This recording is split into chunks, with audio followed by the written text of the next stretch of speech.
जय भीम। साथियों, आज यहां मौजूद मेरी सभी माताएं, बहनें, बड़े बुजुर्ग के साथ साथ आज यहां इतनी बड़ी संख्या में शामिल सभी युवा साथियों, जिन्होंने अपने दिन में से आज इतना कीमती समय निकालकर हम सबको सुनने आए हैं, तो आप सभी का मैं एक बार तहे दिल से धन्यवाद करता हूं। और आज इस विशाल जनसभा को सफल बनाने के लिए जो हमारे बसपा और एनएलओ के सभी छोटे बड़े पदाधिकारी एवं नेतागण और हमारे मूवमेंट की जान, हमारे मेहनतकश कार्यकर्ताओं ने जो मेहनत कर आज इस सभा को सफल बनाया, तो आप सभी का भी मैं तहे दिल से धन्यवाद करता हूं। साथियों, मैं यहां हरियाणा में होने वाले विधानसभा आम चुनाव के संबंध में कुछ जरूरी बातें आप लोगों के बीच में रखना चाहूंगा, परंतु पहले मैं अपने सभी संतों, गुरुओं व महापुरुषों में से खासकर महात्मा ज्योतिबा फूले, छत्रपति शाहूजी महाराज, नारायण गुरु, पेरियार रामास्वामी जी, बाबा साहब डॉक्टर भीमराव अंबेडकर जी एवं मान्यवर साहब श्री काशीराम जी को नमन करता हूं। साथियों, मैं बहुजन समाज पार्टी की राष्ट्रीय अध्यक्ष व उत्तर प्रदेश की 4 बार मुख्यमंत्री व पूर्व सांसद आदरणीय बहन जी के नाम से लोकप्रिय बहन कुमारी मायावती जी का मैं पूरे तहे दिल से आभार प्रकट करता हूं। साथियों, जिन्होंने अपनी पूरी जिंदगी बामसेफ, DS4 वे बीएसपी के जन्मदाता एवं संस्थापक मान्यवर साहब श्री काशीराम जी के बताए हुए रास्ते पर चलकर परम पूज्य बाबा साहब डॉक्टर भीमराव अंबेडकर जी के मानवतावादी व आत्मसम्मान व स्वाभिमान के मूवमेंट के कारवां को अपने आजीवन त्याग, तपस्या व कड़े संघर्ष के जरिए एक नई राजनीतिक ऊर्जा शक्ति प्रदान की है तथा उत्तर प्रदेश जैसे विशाल व महत्वपूर्ण राज्य में 4 बार अपनी पार्टी बीएसपी के नेतृत्व में सरकार बनाकर खासकर बहुजन समाज के लिए एक ऐसी मिसाल बन गई हैं, जिससे प्रेरणा लेकर करोड़ों लोग यहां हरियाणा में भी सामाजिक परिवर्तन व आर्थिक तरक्की के मिशनरी कार्य से जुड़ चुके हैं।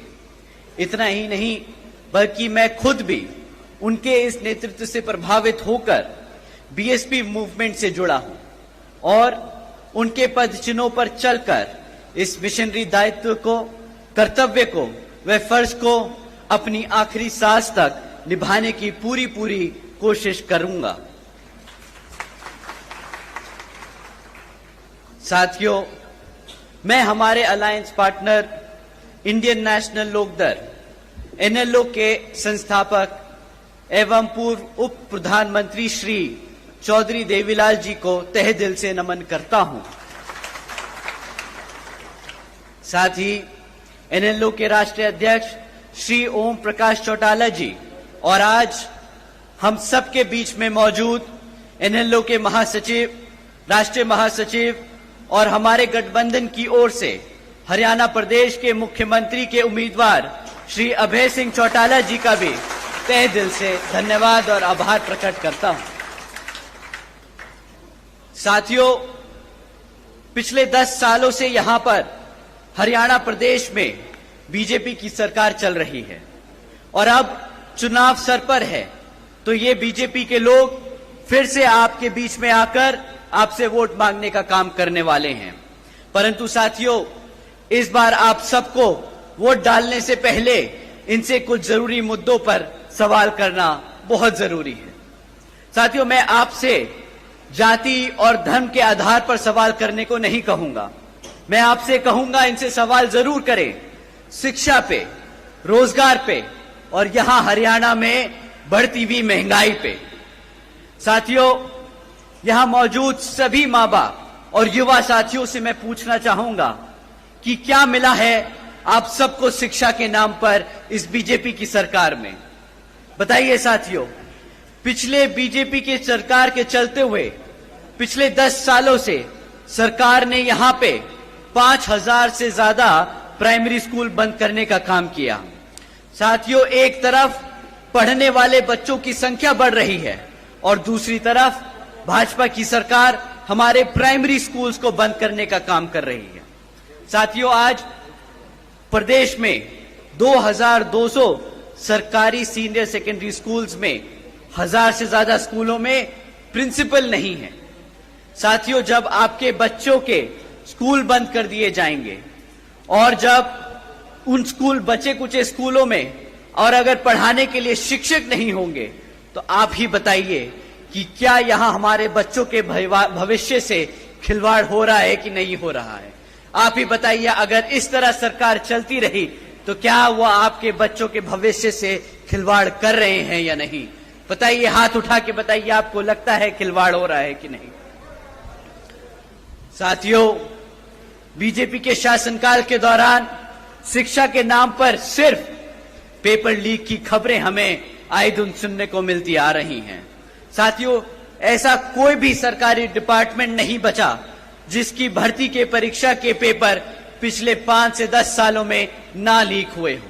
आप ही बता दीजिए, जो हमारे युवा साथी आज यहां मौजूद हैं, आपने कितनी सरकारी नौकरियों के लिए परीक्षा दी और कितनी आपके परीक्षाओं के जो दिए हुए पेपर हैं वो लीक हो गए और आपको नौकरी नहीं दी गई। बताइए, यहां मेरे जितने भी युवा साथी हैं, हाथ उठाकर बताइए।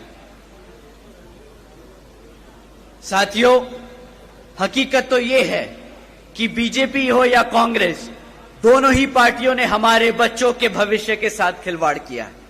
एक ने सरकार में रहकर कुछ नहीं किया और दूसरा विपक्ष में रहकर भी हमारे बच्चों की शिक्षा के लिए आवाज नहीं उठा पाया। तो साथियों, आप बताइए, क्या ऐसी पार्टियों को हक है सत्ता में आने का दोबारा? बताइए, हक है कि नहीं? तो साथियों, आने वाले इस विधानसभा आम चुनाव में इसका जवाब आप यहां अपनी बीएसपी और एनएलओ पार्टी के सामने वाला निशान व बटन दबाकर अपने यहां प्रत्याशी को जिताकर और हमारे अभय सिंह चौटाला जी को मुख्यमंत्री बनाकर उनको खदेड़ बहार कर ये जवाब जरूर देंगे। साथियों, एक तरफ बीजेपी और कांग्रेस की सरकार जो गरीब विरोधी नीतियों पर चल रही है और दूसरी तरफ हमारी आदरणीय बहन कुमारी मायावती जी की नीतियां हैं, जिसके तहत चलकर यूपी में बीएसपी की सरकार ने सावित्रीबाई फूले बालिका शिक्षा आशीर्वाद योजना चलाई थी। साथियों, आपको जानकर हैरानी होगी कि जिस तरह इस योजना के तहत 7 लाख से ज्यादा बच्चियों को 12वीं तक की शिक्षा प्राप्त करने के लिए 600 करोड़ से ज्यादा की लागत इन बच्चियों को अपने पैरों पर खड़ा कर एक उज्जवल भविष्य देने के लिए बहन जी ने उत्तर प्रदेश में खर्ची थी। और इतना ही नहीं साथियों, आदरणीय बहन जी ने अपने शासनकाल में यूपी में 5550 से ज्यादा प्राइमरी स्कूल्स का निर्माण करवाया था।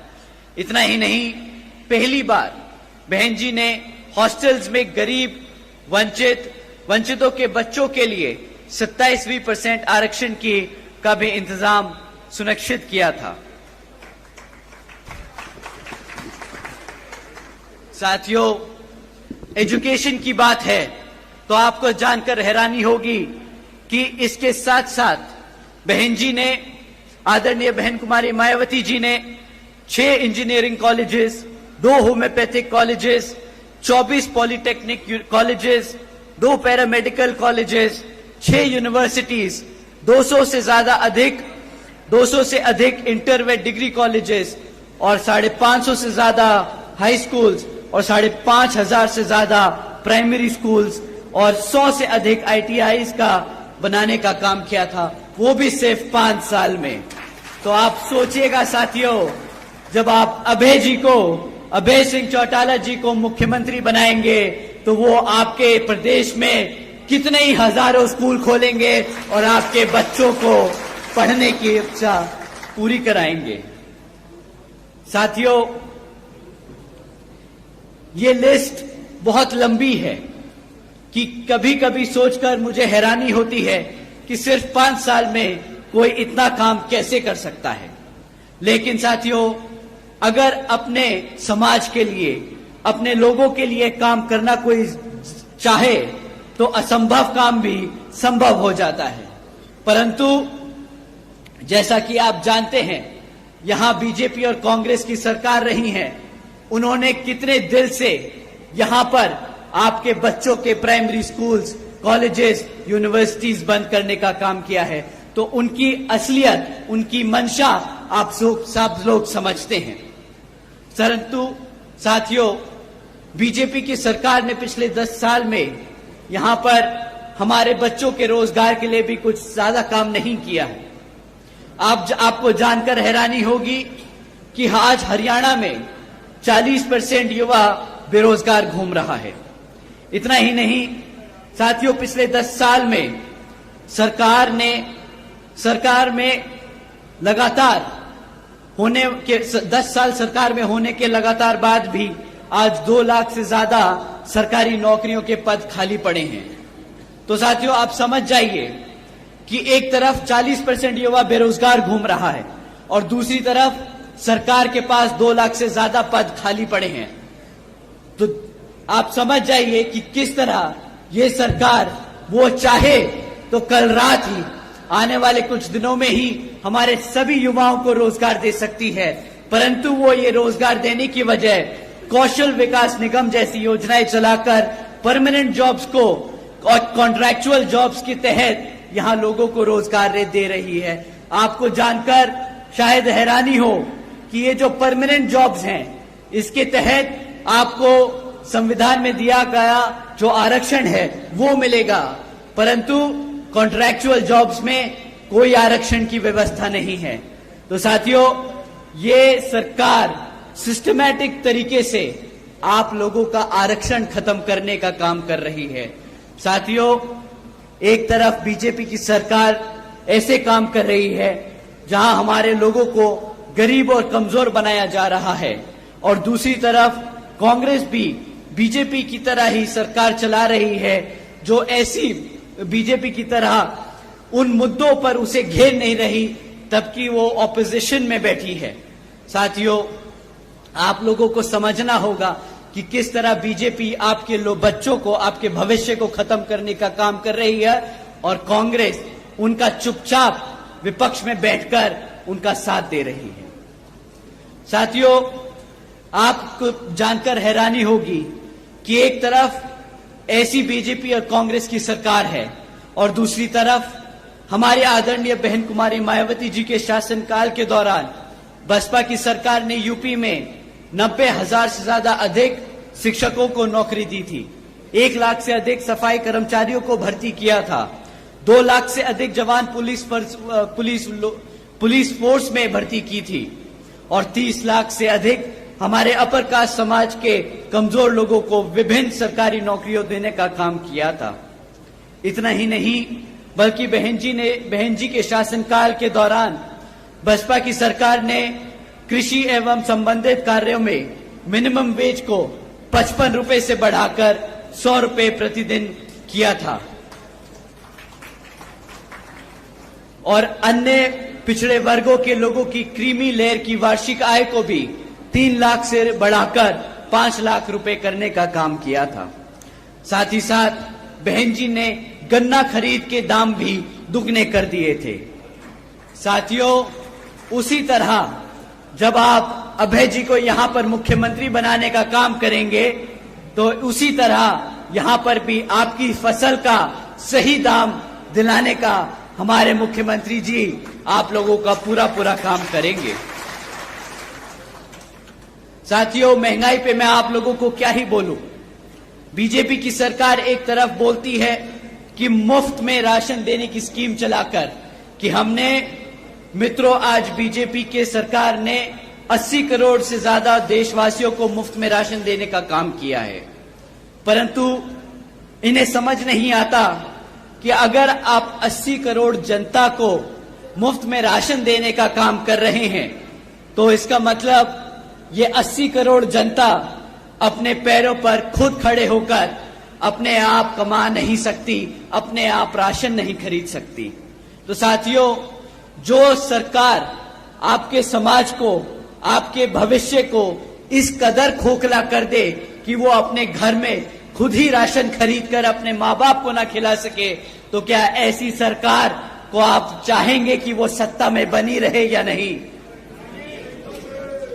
तो साथियों, समय आ गया है ऐसी सरकार को सत्ता से उखाड़ फेंक यहां पर अभय सिंह चौटाला जी को मुख्यमंत्री बनाकर अपने भविष्य को सुरक्षित करने का।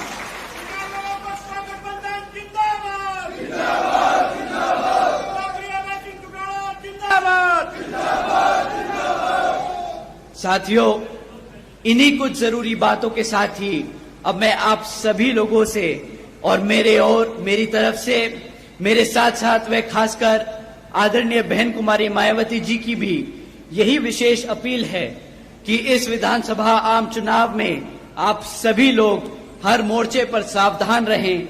आपका वोट बहुत कीमती है। आपका वोट कोई खरीद ना पाए, आपका वोट कोई लूट ना पाए, आपका वोट कोई पढ़ने से रह ना जाए। जाति, बिरादरी, धन बल, मंदिर मस्जिद या किसी भी भावना आदि के नाम पर कोई स्वार्थ में अपने जाल में आप लोगों को फंसाकर आपके वोटों का दुरुपयोग ना कर ले, क्योंकि देश के हर एक महिला, पुरुष व युवा को वोट का अधिकार यहाँ परम पूज्य बाबा साहब डॉक्टर भीमराव अंबेडकर जी के अति महत्वपूर्ण देन है। और मैं आप सभी से ये भी खास अपील करता हूं कि आपके यहाँ जिन क्षेत्र में बीएसपी और एनएलओ के विधानसभा उम्मीदवार चुनाव लड़ रहे हैं, तो उन्हें आप लोग वोटिंग मशीन पर बीएसपी का हाथी चुनाव चिन्ह और एनएलओ का चश्मे का चुनाव चिन्ह के सामने वाला बटन दबाकर भारी वोटों से यहां जरूर जिताने का काम करें। और अब अंत में मैं अपनी बात खत्म करने से पहले एक बार फिर से आप सभी का तहे दिल से धन्यवाद करता हूं। आप सब आज यहां इतनी बड़ी संख्या में मौजूद हुए, आप सबका तहे दिल से धन्यवाद। जय भीम, जय भारत।